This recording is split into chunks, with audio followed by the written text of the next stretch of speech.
So we're recording now, and we just want to say welcome to, we've got 4 people on the screen we can see, plus myself, and 3 people attending the meeting that hopefully can hear us, but we cannot see or hear them. So we'll be giving this a shot. And then we have a myriad of camp directors that will be watching this, and camp director staff, maybe right-hand man kind of people will be watching this later at a later date. So we welcome all of you.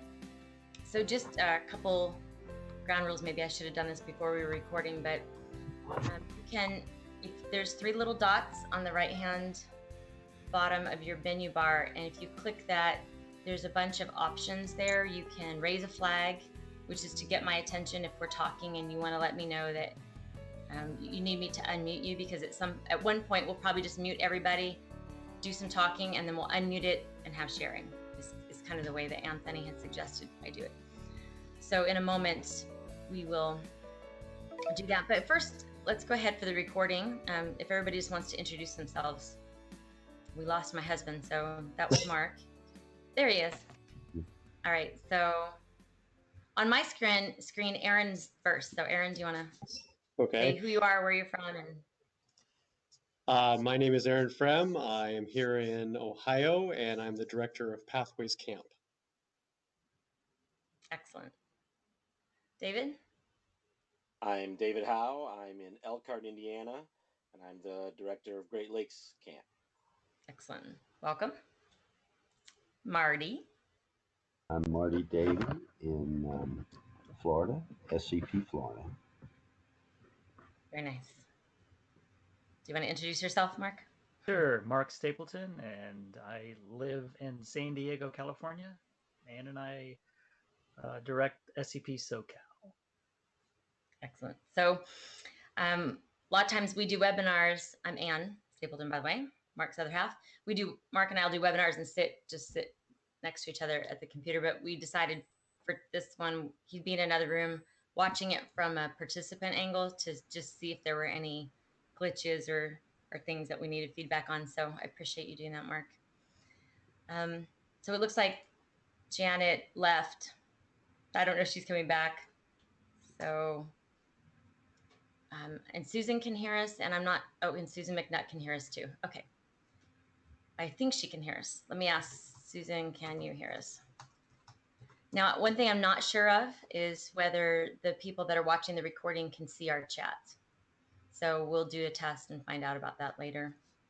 But let me go ahead and share my files, and we'll get right into the meeting because I want to keep it. I know it's late for you East Coasters. Mm-hmm. And so I have, you should see in just a moment a screen that says loading. Mm-hmm. Oh, Susan McNutt can't hear us. That's a bummer. Oh, I don't know what to do about that. Do you see anything saying loading yet? Anybody? I see the first page of your presentation. Yep. You do? Yep. Loving kids, awesome. Developing leaders. Excellent. I don't see it yet, so my computer's spinning. So let's see. I'll just be patient. Not sure what to do for Susan. Mark, do you want to chat with her? Yeah, I'll chat with her and just. I'm unsure of how to help her. Susan McNutt and I actually sat and did a whole practice session with her to make sure she was set up. And of course, hers is the one that's not working. But she has an older computer and doesn't have a camera. So I'm not sure if the connection. Okay, I'm finally getting my screen.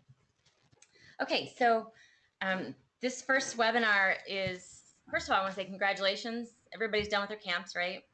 So congratulations on making it through your camps. I know Rasmussen has one more because they do 2 a year, and usually that's in November, correct?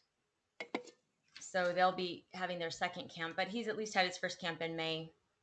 So we've all been through a round of camps, and I do know that we've had a winter camp as well, and we have crossing borders as well. So we kind of continue around the clock, but as far as our general summer camps, we've had our big rush of camps through May, June, and July, and we've survived another year, which is good news because we want you to keep doing this.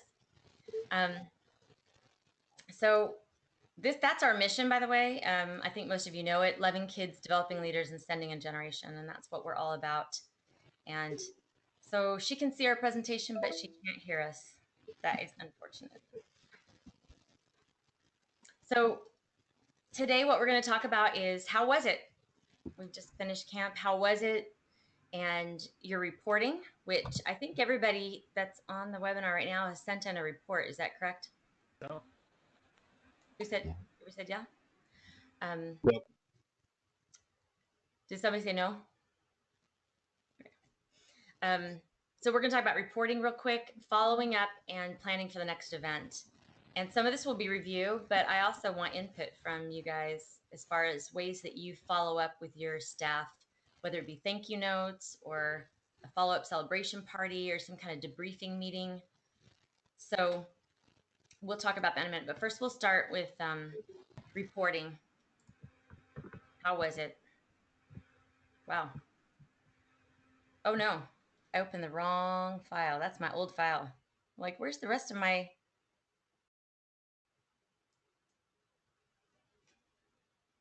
I have like about 50 more slides in that. Okay, so Susan McNutt can't hear us. She can see us. There we go. That's more like it. Okay, so we're gonna talk about reporting. And when are the reports due and who do they go to? And I think all of you know this, but for the sake of the recording, we're gonna quote our boss, Anthony, or we like to call him Mully. And he just said, you get what you measure. So reporting is important, even though it might be very tedious and time consuming. And it's probably one of the lesser fun parts of our job. Did Marty pass out? I don't know. See him on the couch. He was looking pretty relaxed. I think he relaxed himself right out of the video. Gone. So the camp reports go to Anthony Mullins. In an email dated June 4th, he told us that once your camp session is complete and you're coherent enough after a night or two of sleep, please send me a narrative report of how the session went. And these reports will be shared with extended GCI family, including our friends at the home office, so we can celebrate all the good things that God is doing in your midst and be aware of important trends. So we send our reports to Anthony, and he turns them around and sends them out to all of his mailing lists and everybody he thinks needs to report. And then Ted gets out there and he posts it on Facebook. I think some of them get put in the weekly update or excerpts of it. So those reports are really important, and they're really great to read. I like reading them to see what you all are doing, and we can learn from each other during those reports. So basically, I think Mark and I, we were saying, 2 weeks? We're going to strive to have our reports done 2 weeks after camp. I think 2 days is a little too much. I can hardly see straight 2 days after camp, but 2 weeks I think is reasonable. And of course, Anthony would encourage everyone to get somebody to write the report for you, so you don't have to do it, which I think is great. Delegating is awesome. I've always written the reports, so that's something I need to think about myself.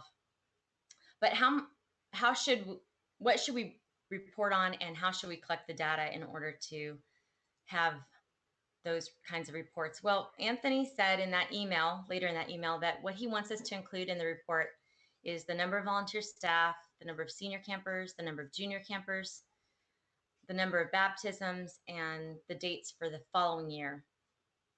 What he didn't put in there is like your overall attendance, which I think is really important, and your location, your theme, and I think all of you do that kind of a thing.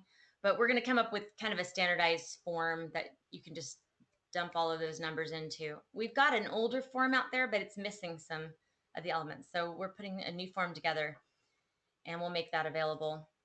He also wants us to include some other measurables, which on a couple coaching calls, I know Jeff Broadnax has addressed this. Like, how do we really measure that we're doing camp effectively? Because it's not just numbers.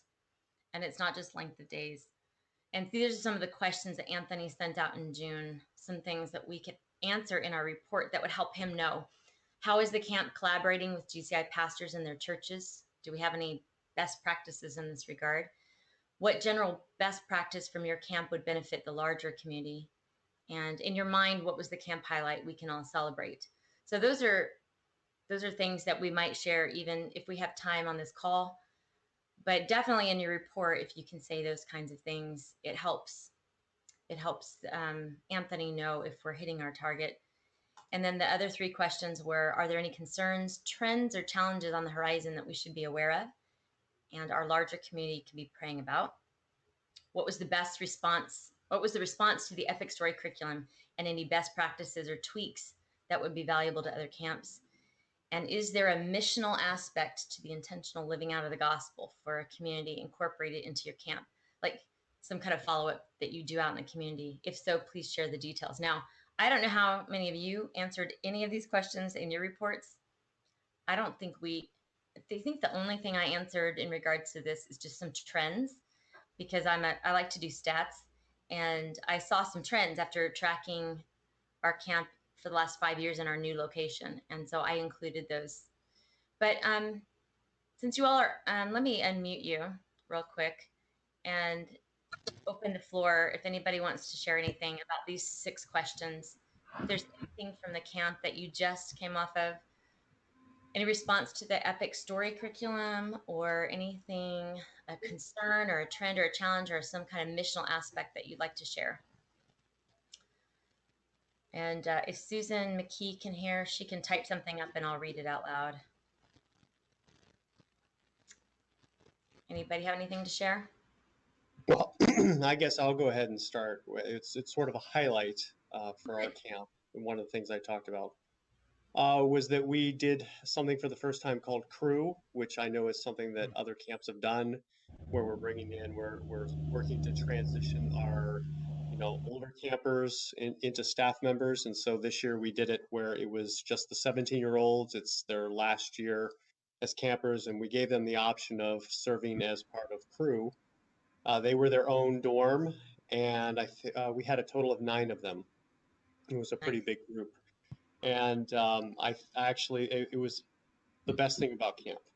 Watching this group of young people, they really bonded well together. They gave selflessly during camp. There were so many times when they were scheduled to have time for themselves, maybe perform an act, do their own activity, use our new bubble balls, something like that. And staff members would come and say, "Hey, there's been a change. Can you come and help run this activity?" And they were always ready to do that.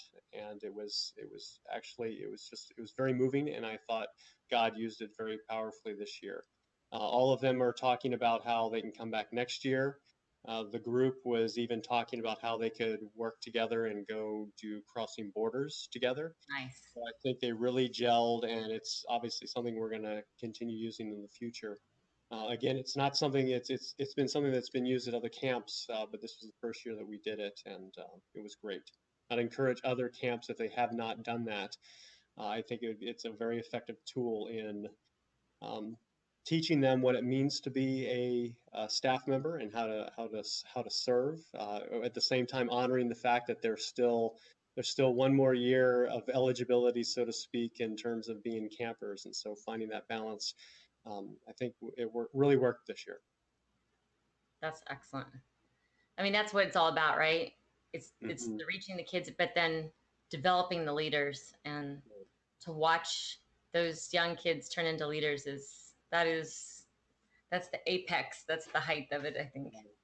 And it was Carrie Smith that really, developed the program here at Pathways, and taking it from her other camp experiences and so forth. So she was great, and I will definitely, anybody who has questions about it, I'll pass that information along to her, because she would be more effective at answering any questions that people have. We might actually think about doing a supplemental webinar, because one of the ideas I had was to take topics that came off during these spinoffs and do like on a Monday night or a Sunday night or something, some other different time, and have those as modules that people could tap into. And I would really like to pick the minds and brains of the people that are doing, we do a program called Big Brother, Big Sister, but I would love to hear how successful yours is. And, you know, so we learn from each other. I think that's the beauty of having a network.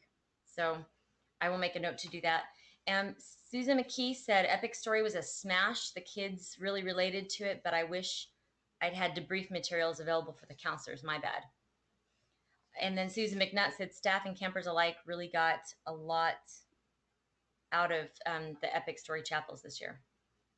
So that's good feedback. I know the Epic Story we preached through it at our church area afterwards. Mark spent 5 weeks preaching through it, and it was we got a lot of mileage out of that theme, and we're still using it, because how can you get away from the story of God? It's everywhere. So anybody else want to add anything to a trend or a concern or anything about your camp?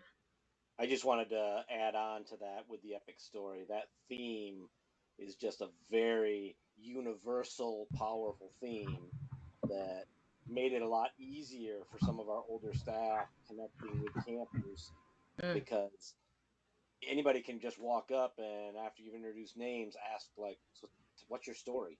Yeah. And it's so simple, and yet it can take you into deep places and build bonds and connections with people.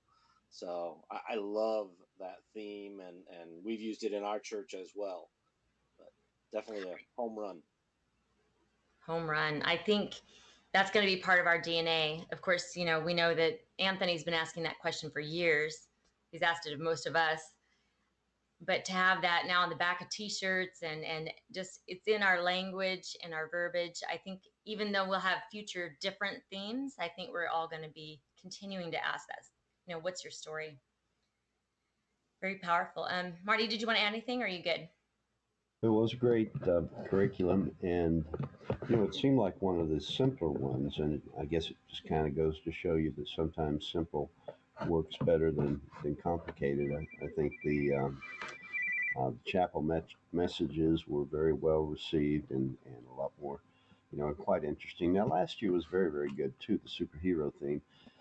But anyway, it was a great theme, and great chapel messages this year. Very, very well done. Simple is good. Simple is good.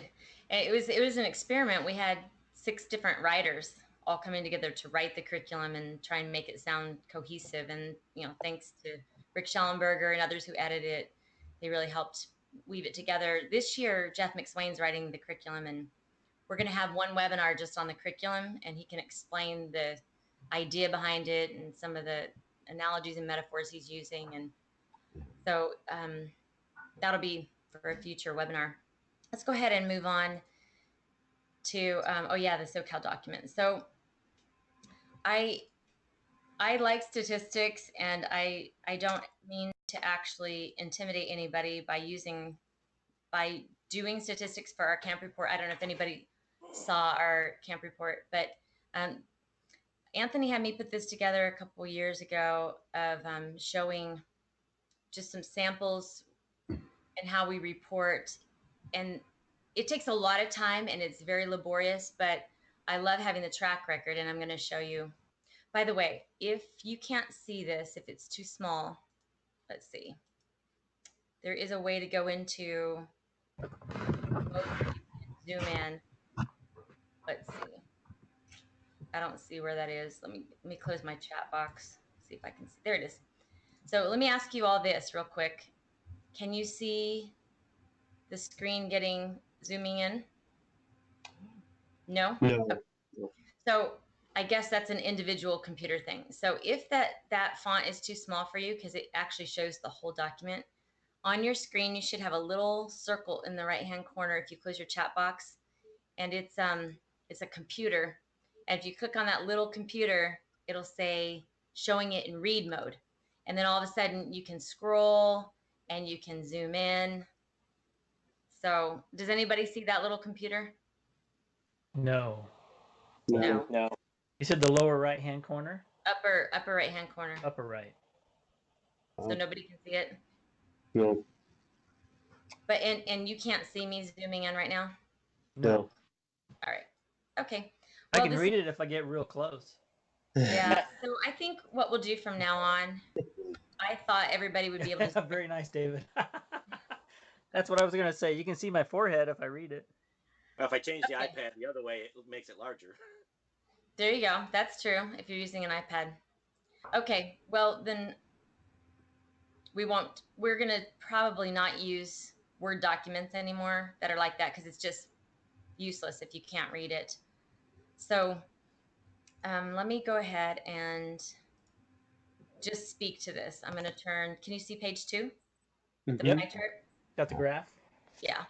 So one of the things that I track scholarships. Let's see. I track their age and gender, of course, first time or return, their countries and states they're from, church attendance and affiliation. That's a big one, and to me, that's very fascinating to find out where they go to church, or if they go to church, or how many churches they go to. And then scholarships is a big one because we scholarship a lot of our kids a great deal, and I like to keep track of that. So as you can see, this is 2012. 35% of our campers did not receive a scholarship, but everybody else did. They either received one scholarship from a church or from us, or they received 2 or more. And then I do staff statistics as well. Newer repeat staff who were once campers. So kind of back to what Aaron was talking about, which is our joy to see them grow up on staff. And that year in 2012, 23% of our staff had been to SEP SoCal in the past 10 years.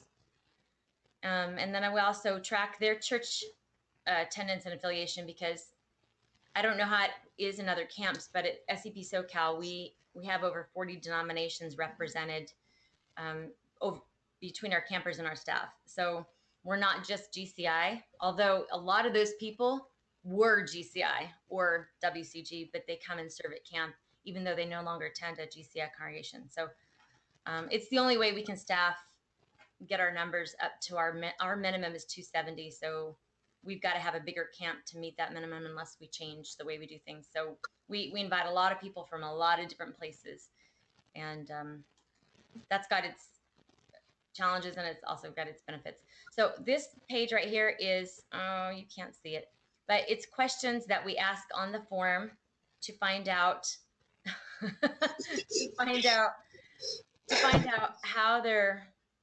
how we like what church you go to. So I ask questions like, if I can, I'm going to zoom in myself so I can read it to you. On the church attendance, we ask things like, they check a box.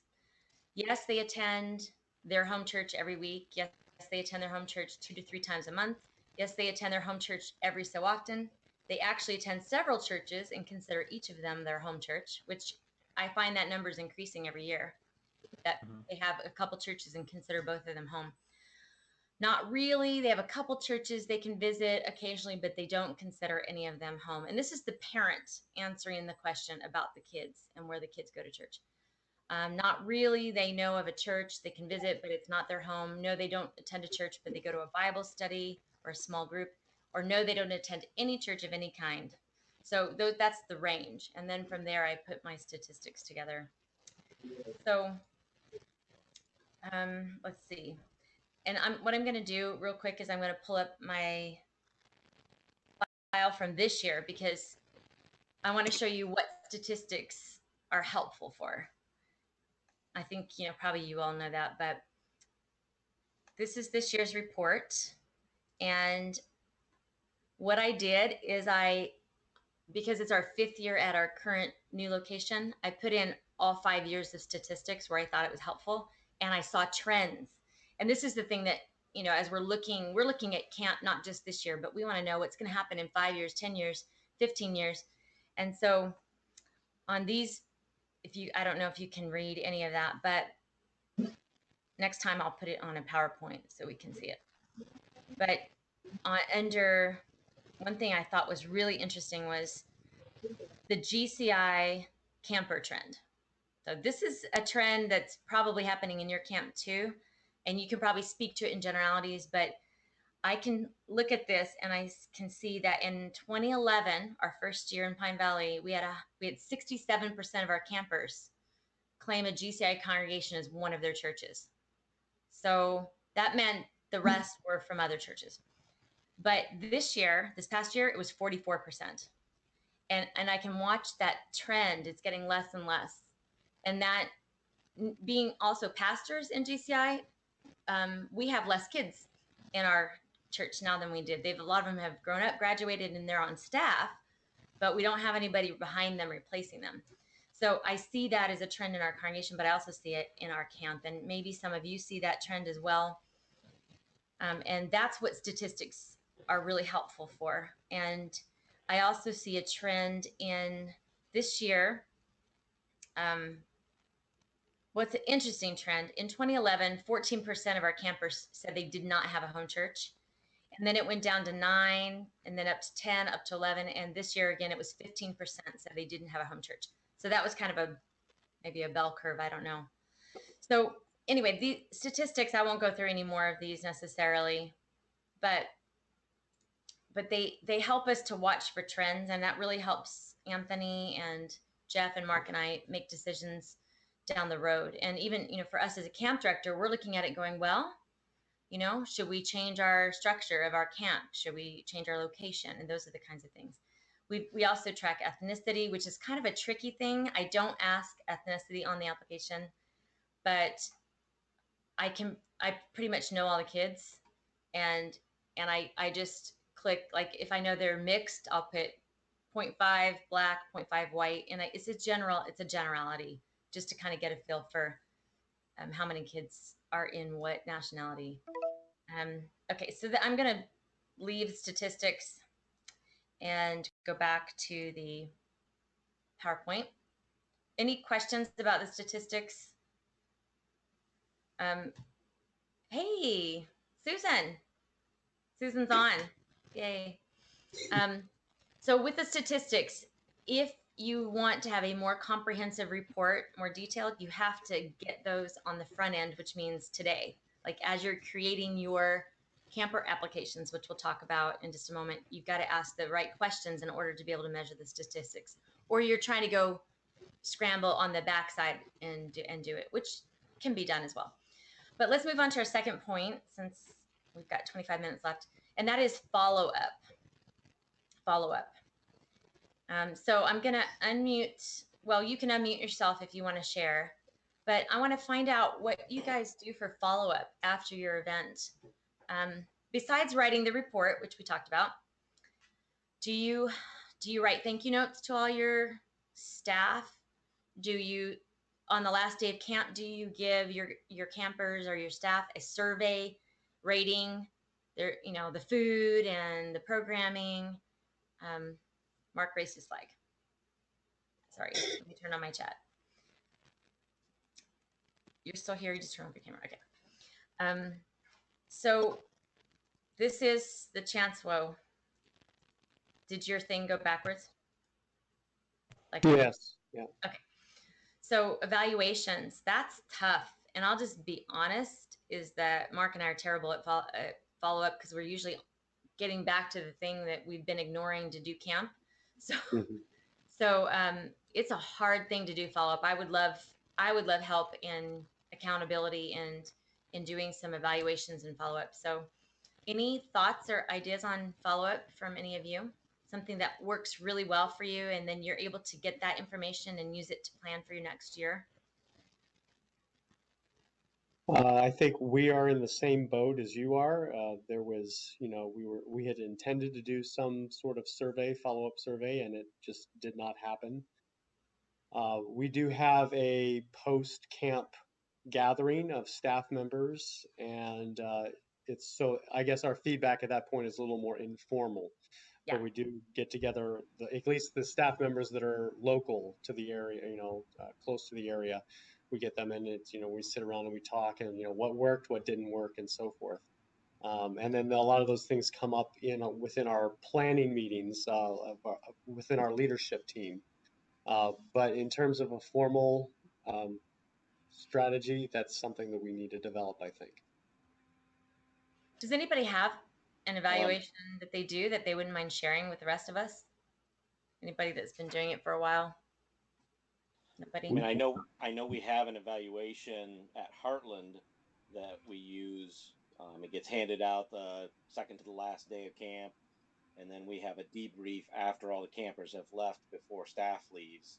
Wow. And everybody turns in their forms anonymously with whatever feedback they have. And then you had on here like a follow-up, like thank yous. One of the things that we do at Heartland is we have birthday cards, and we have a birthday card for every Wow. camper that comes. And throughout camp, the staff come in and all sign those cards so that on their birthday, we can mail them a birthday card that's signed by all of the staff. That's awesome. That's great.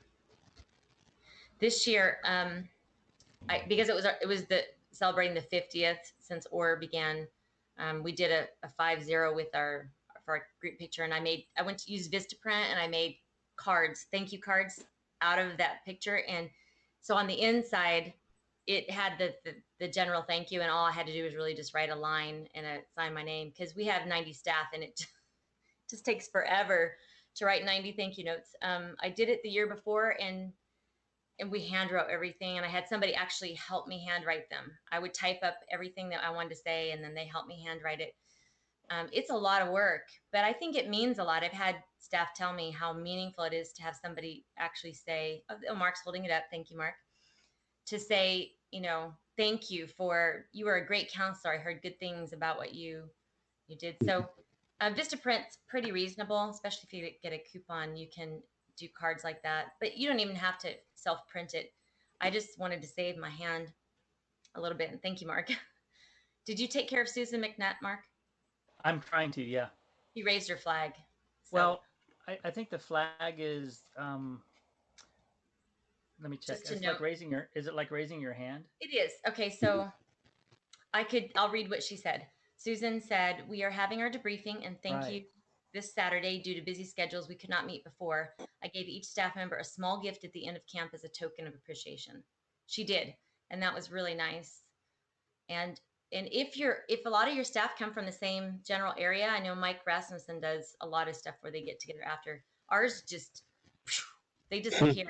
Like they're taking 5 campers home and they're gone. We can't even debrief the day of. It's a struggle. And I think what we might end up doing is doing some online debriefing like this, where we can get people together to share. But some people want to be anonymous, and I like that you mentioned that. I think David or Aaron, I can't remember. Dennis Pelly, a couple times, I think when we were under him, he would have the campers on the last night of camp fill out a evaluation, and they would evaluate some general activities and the food and the worship. And I don't remember if he had them evaluate their counselors. That might be dicey, but we can have evaluation slips for staff and for campers. And I think any kind of feedback we get is always helpful. So maybe that's something we can work toward as an action step. I'll put an email out and see if anybody already has one that's working, and then we can just share that. So anything else that you want to share about following up? I would. Can you guys hear me? Yeah. Yay! Hey, I switched laptop. That's why I can get on now. I am really bad at the thank you too, and I really want to do that.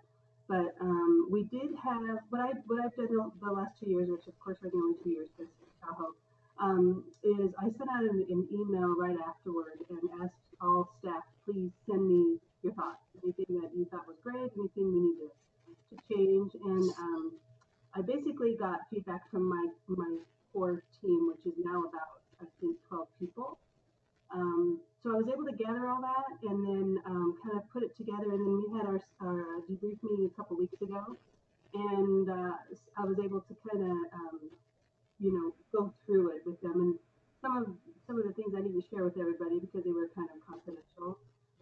But it was good because I was able to gather everything and kind of review it myself. And Jeff Rodnex I asked him to really pick, camp apart. He gave me a really nice long evaluation, which I did share with the team.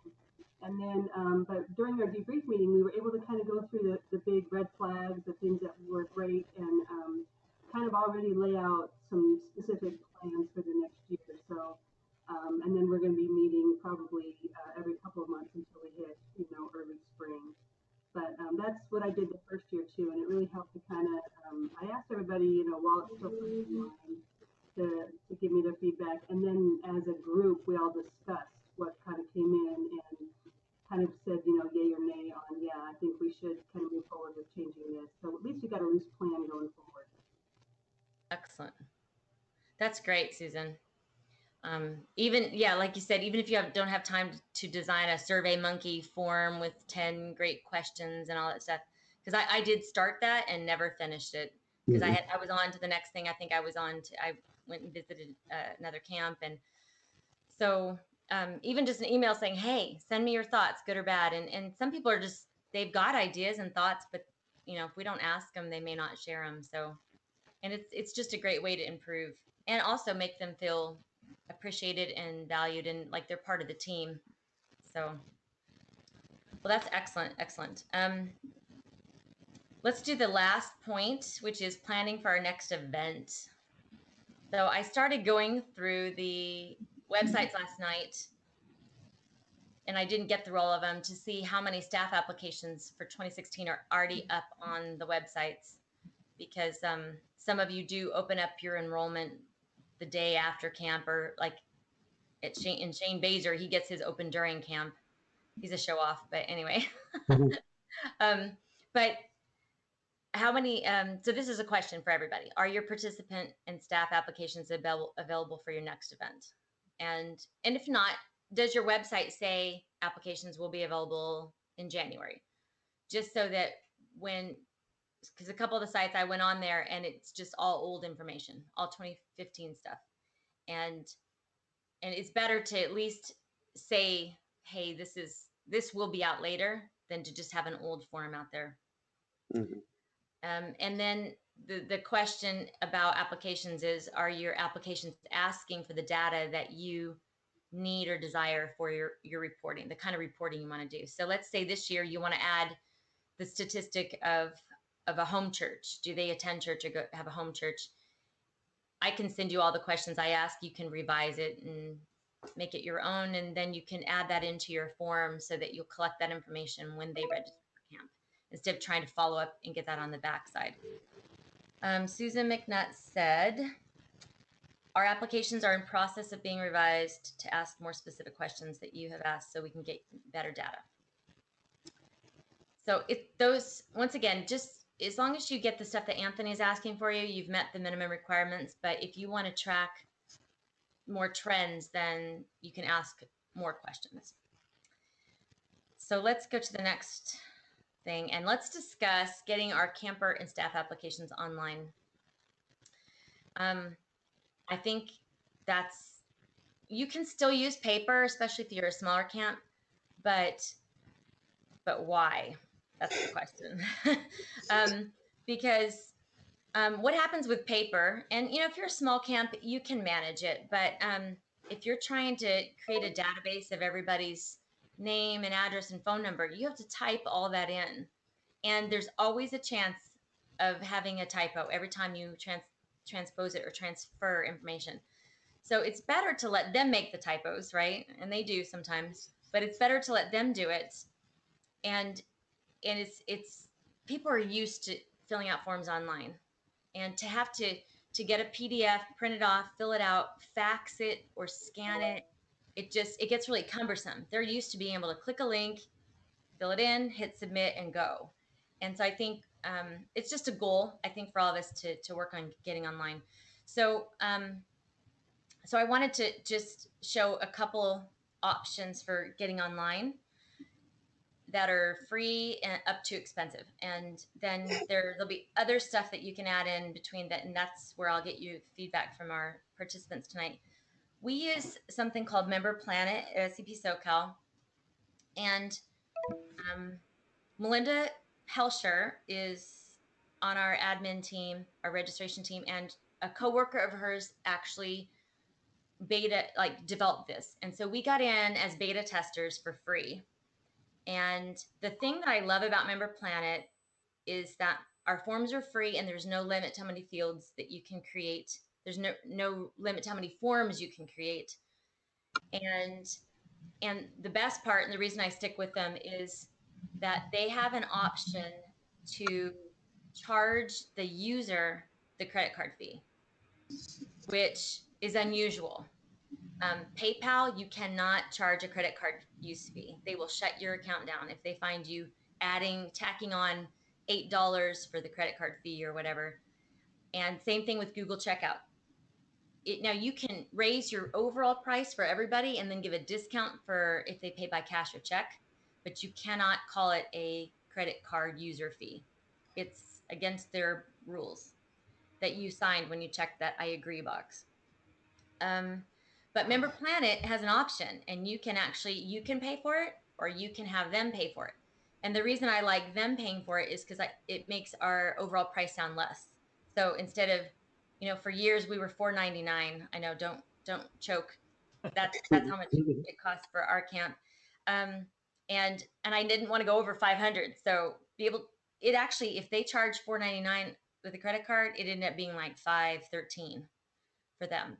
So, but I didn't have to advertise it as $5.13. I advertised it as $4.99. So that's one reason I really like that feature, and probably one reason I'll keep using them. It is not a full-on camp management software program like Active Network is, and we'll talk about them in a second. But they're developing new features all the time. But as of now, I only use it as a free form creator. Their idea for Member Planet, they're designed to create like a membership like Facebook. And then like if you and 5 friends want to go to the movies and you're buying the tickets ahead of time, or a concert, everybody can pay you and to buy the tickets. And it links in with social media, and it's a way you can use it for clubs at school or churches, youth groups, and camps. But the only thing that I don't like about it is that every year they have to enter everything. Every year, name, address, email. It doesn't save it and remember it. Now, maybe that feature will be coming, but as of right now, it doesn't. And I know that is a great feature of Active Network, is that you create an account, you put in your basic information, and it stays the same. And so you just go back and log into your account, and you don't have to re-enter. My name's Ann Stapleton, and I live in Lemon Grove. So that's nice. But I figure it's only once a year. They can type their address again for me to get a free form that serves what I need. So that's Member Planet. And their basic plan is free. You can have unlimited admin. The site fee. Okay, so for us, because we got in as beta testers, we don't pay anything extra for the credit card fee except the credit card fee. But if anybody else were to join Member Planet today, they would pay 4%. So, and I believe that goes to the user, I think. So I should check that out, whether the camp pays the 4% or whether the user pays the 4%. But that's in addition to the processing fee, which is 3% plus 30 cents. So that's one negative, and I will try and check that out to see. Zoho Form Creator used to be free, and I got in when it was free, and I still have a free account, and I can only do 10 forms. But now I believe it's $5 a month, and you can it's like unlimited forms, and you can do 10 apps for your phone, and there's like other stuff you can do. It's pretty powerful, has a lot of, and it's pretty easy. Just drag and drop. You just create your own fields of what you want to do, and then you can embed it right in your website, or you can have a separate link take you out to that form. So it's $5 a month, so it's close to being free, not quite. And they've got all kinds of other stuff they're adding all the time. So Active Network, I think Susan's using them, and I think anybody else use them? Yeah, we use it at Pathways. Okay, Pathways. How much do you guys pay? Because they don't put their price on their website. If I remember correctly, it is for every registration, it's $6.95, and I Okay. believe that for every online payment, it's I think 3.25%. There used to be a difference between an e-check and credit card, and then this year they made it so it was all the same fee. So we did raise our overall camp fees to cover that. That's not bad. So you don't pay like $1,300 a year to use it? I think that may be within the ballpark.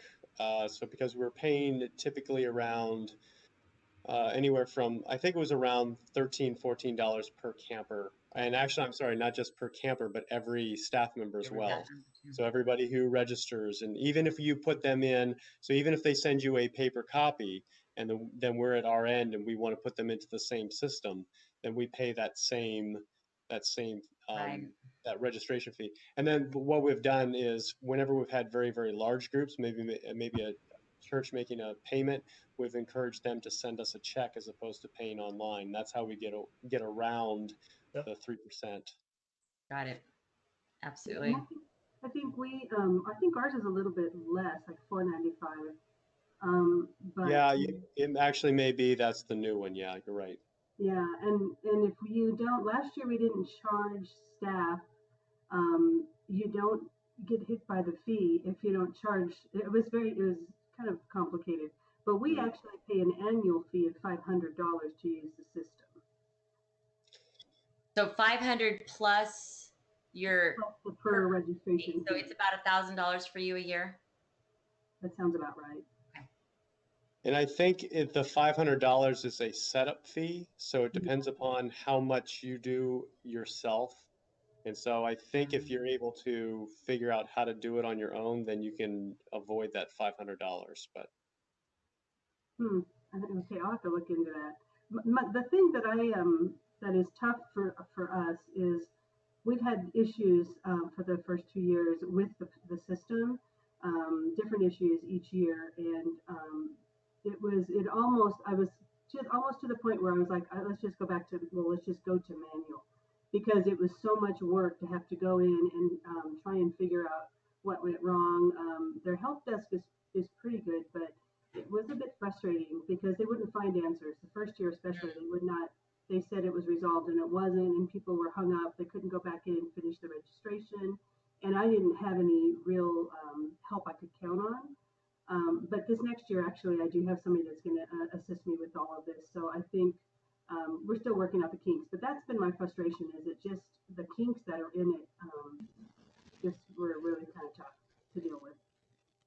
Kind of surprising because they've been around a long time. Any kind of road races that Mark runs, it's active network. They just and they are really pounding the door. They keep trying to get me to come back because I used it a long, long time ago when Amy Johnson was doing SCP Washington, and she couldn't afford the fee, so we called them up and we made this deal where I was their daughter camp or sister camp or something, and we split the fee, and we were each paying like $800. I think the whole fee was almost 3,000 total. This was about 8 years ago, and it was just ridiculously high. And she contracted, and so she got out of that contract, and we were done. And we were looking for free options. So Yeah, the nice thing about this is if it works like the way it's supposed to, right, Susan? You there's a lot. It's powerful. It can do statistics, and there's just that's a why we're lot that hanging it can on do. to It's a it. camp.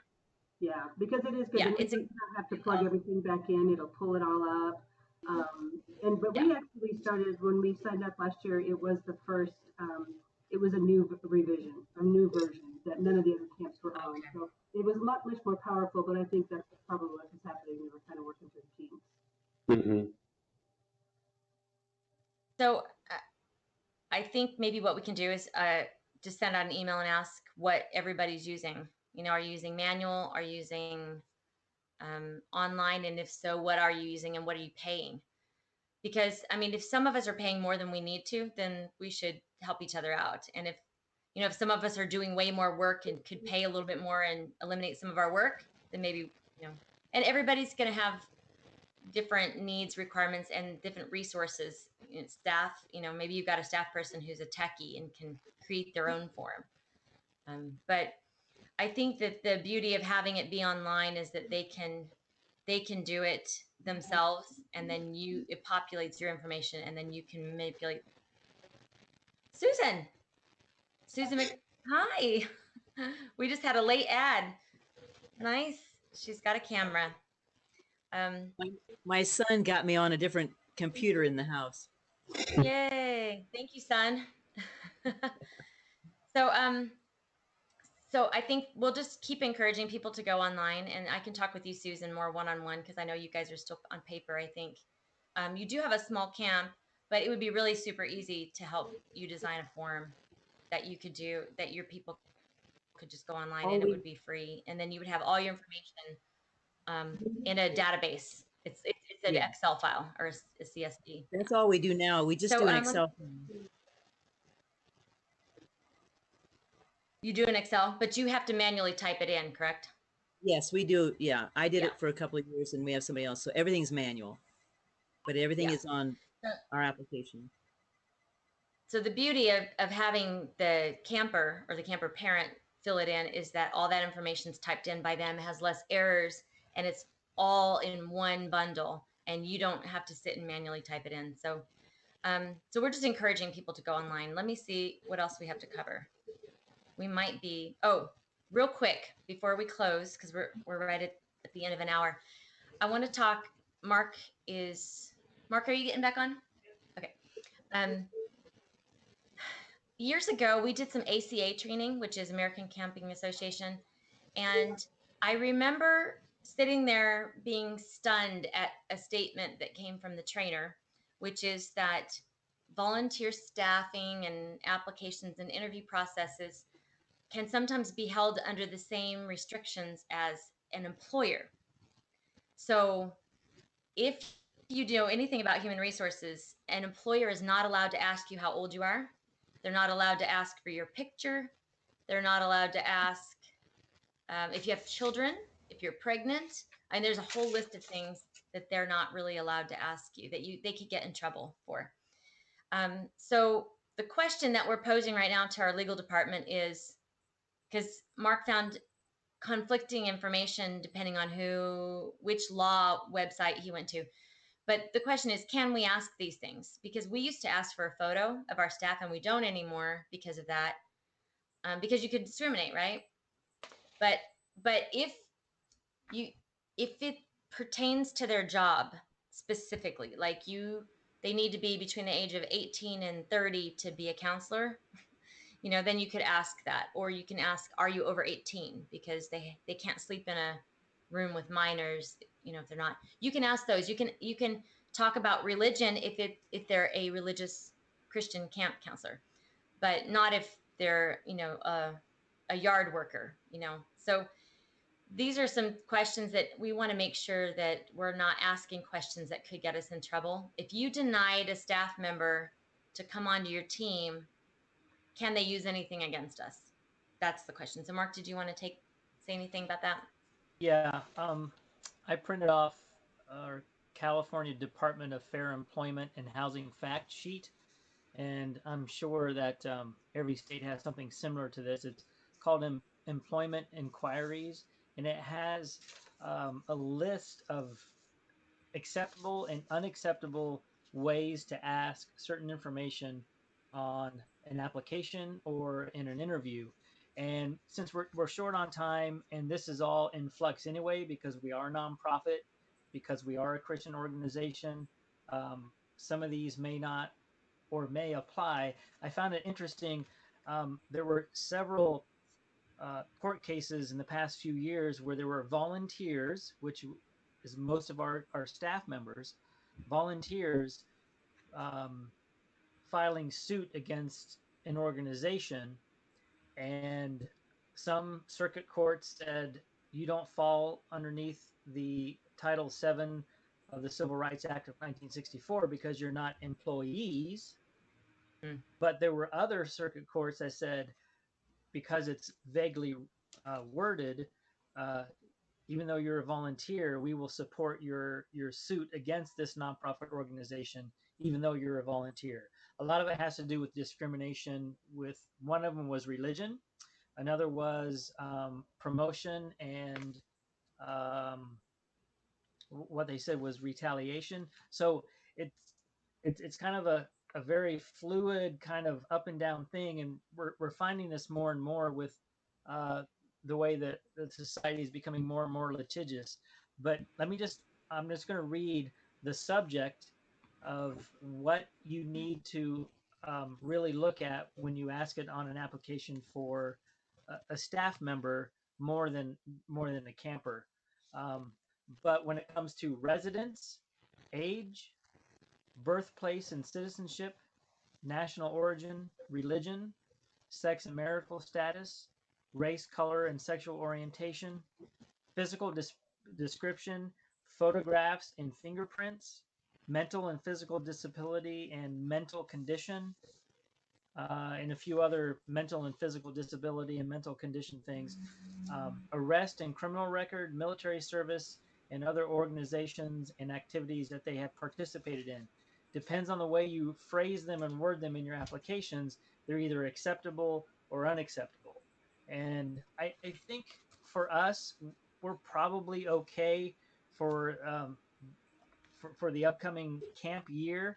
But I'll put something together to help us kind of maybe navigate this, so we're not asking too much, but we're asking enough to know that we can place them properly, and still not kind of be in danger of, if somebody said, hey, I want to apply to this camp, and we may not have ever heard of them, but they want to apply to a camp and they have certain issues or things, and we on our application ask something that is quote unquote discriminatory in the eyes of Title VII of the Civil Rights Act of 1964, they could take us to court.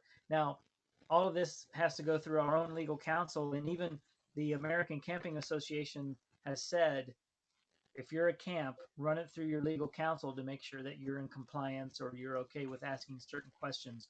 I know that we ask for our staff their birth date. Is that correct, Ann? Their birth date? Yeah, I do. I'd taken it off for a while. I put it back on. So I'd like to hear from legal whether we can do that or not.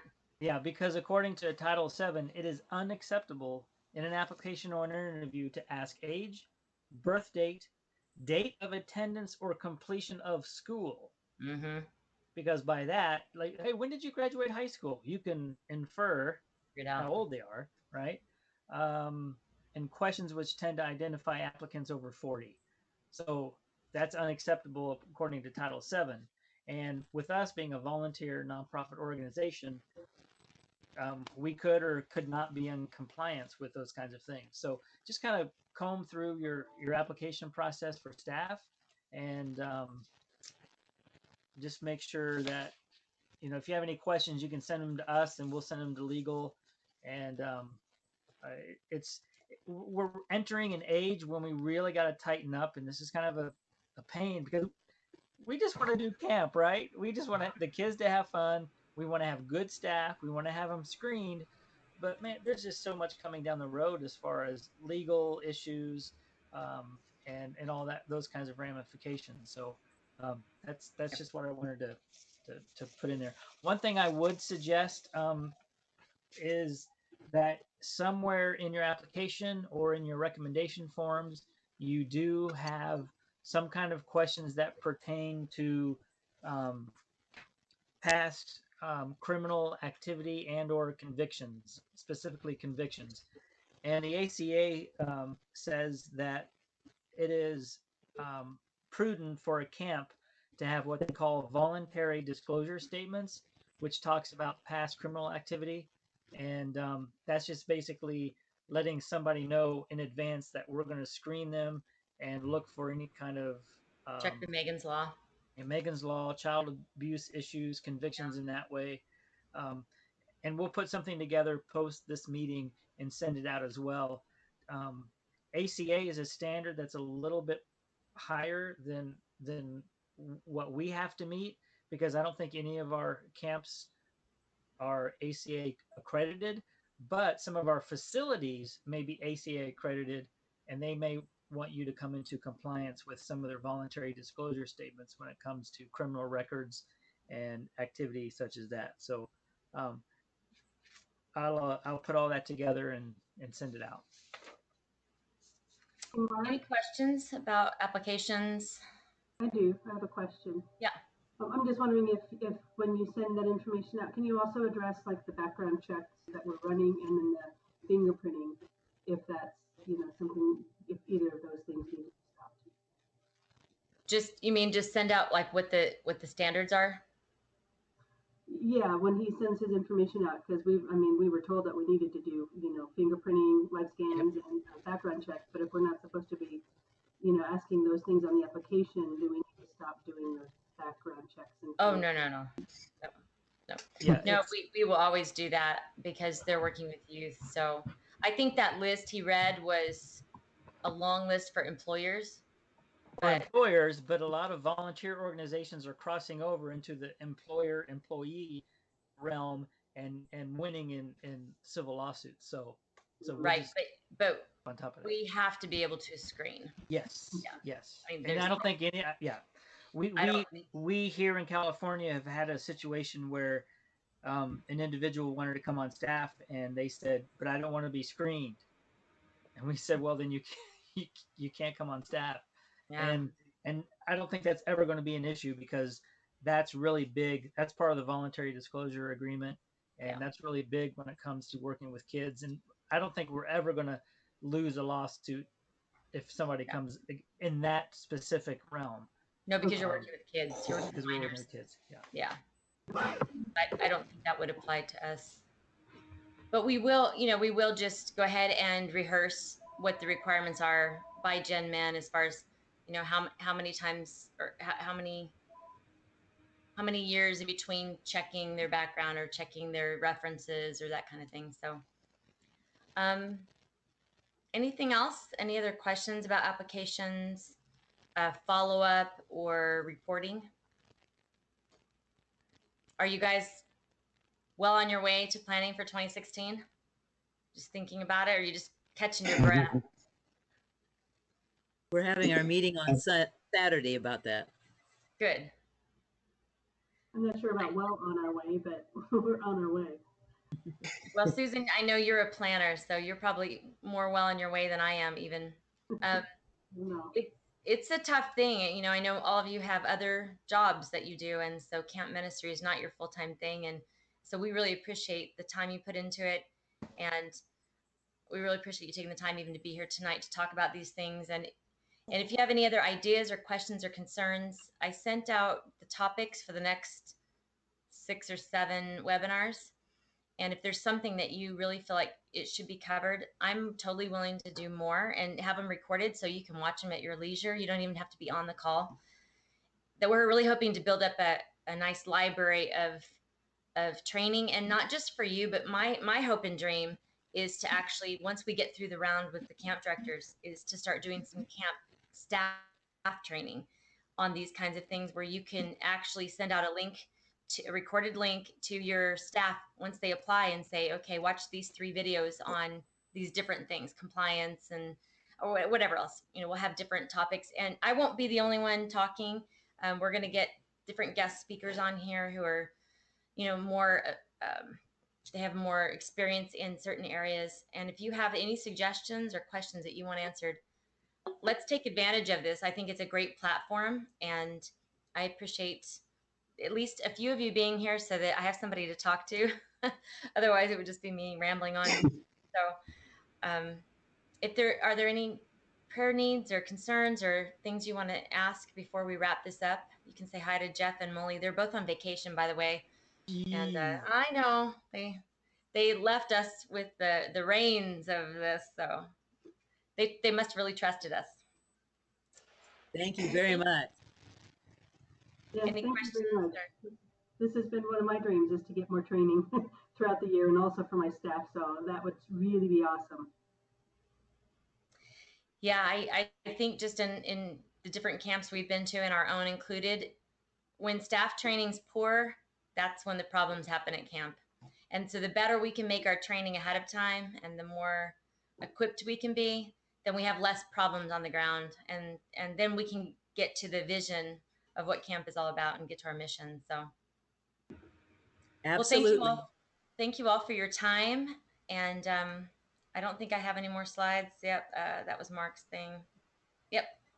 So I probably should just end it on this slide of Anthony Mullins, this wide open mouth, but I'll just close this out actually and stop sharing.